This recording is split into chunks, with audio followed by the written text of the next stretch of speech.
오른쪽에 보시면은 빨간 박스 안에 40세 이상에서는 10% 이하로 굉장히 낮죠. 45세 정도 되면 거의 가망이 없고, 그래서 40세를 넘은 경우에는 일반적으로 잘 추천을 하지는 않는다. 안녕하세요. 온파스쿨 이응석입니다. 지난 시간에는 우리가 자연임신에 대해서 좀 알아봤는데, 이번에는 다음 단계로 우리가 시술의 한 종류인 인공수정에 대해서 좀 알아보겠습니다. 요거는 이제 우리나라에서 인공수정을 할 수 있는 정부에서 지정해 놓은 여러 조건들이에요. 즉 요런 경우에 해당하면 우리가 인공수정을 할 수 있고, 또 정부에서 지원을 받을 수 있다, 뭐 이런 얘기죠.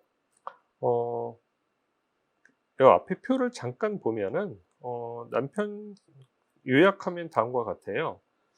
쉽게 말해서 남편 정자 상태가 안 좋긴 한데 아주 안 좋은 건 아니고, 조금 안 좋거나 적당히 안 좋을 때, 그리고 34세 이하에서는 원인은 모르겠는데 한 6개월 동안 임신이 안 될 때, 35세 이상에서는 원인은 모르겠는데 6개월간 임신이 안 될 때, 그리고 부부 관계를 하기 힘들 때, 뭐 이럴 때 인공수정을 한다고 보면 됩니다.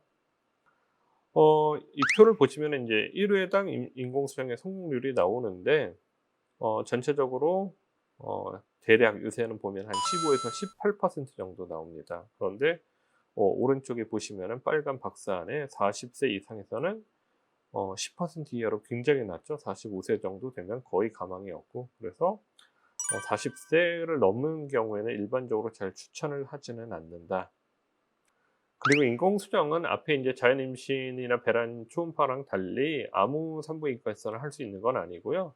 우리가 인공수정 지정기관이라는 산부인과에서만 할 수 있는데, 이 전국에 270곳 정도가 있고요. 법적인 혼인관계 또는 사실혼 관계가 증명이 되어야 하고, 우리가 지금은 보험 적용을 5번까지 받을 수 있고, 30만 원 이내에서 난임 지원도 매번 받을 수 있습니다.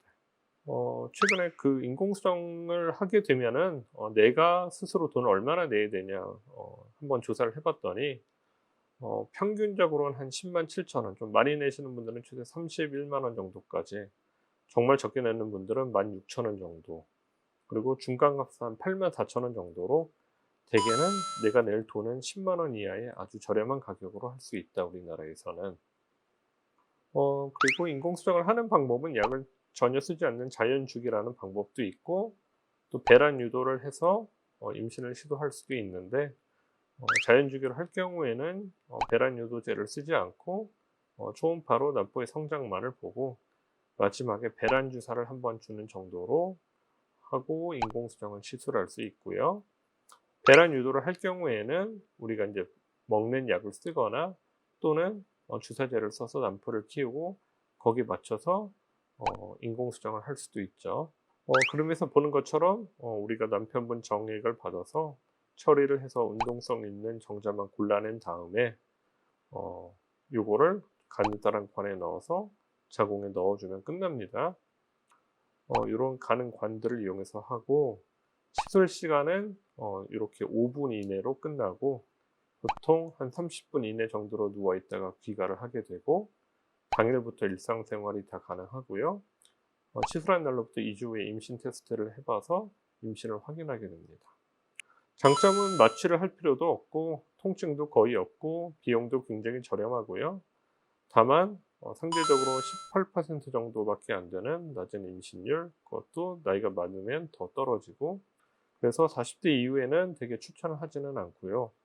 우리나라 통계를 보면은 인공수정을 했을 경우에 쌍둥이 확률이 한 30% 정도 된다는 게 있기 때문에, 쌍둥이를 원치 않는 분들은 이런 점도 좀 고려해야 되는데, 다만 자연주기로 하면은 쌍둥이 확률을 높이지 않고도 할 수도 있습니다. 오늘은 임신 방법 3가지 중에서 인공수정에 대해서 알아봤습니다. 다음 시간엔 시험관 시술에 대해서 좀 더 알아보도록 하겠습니다.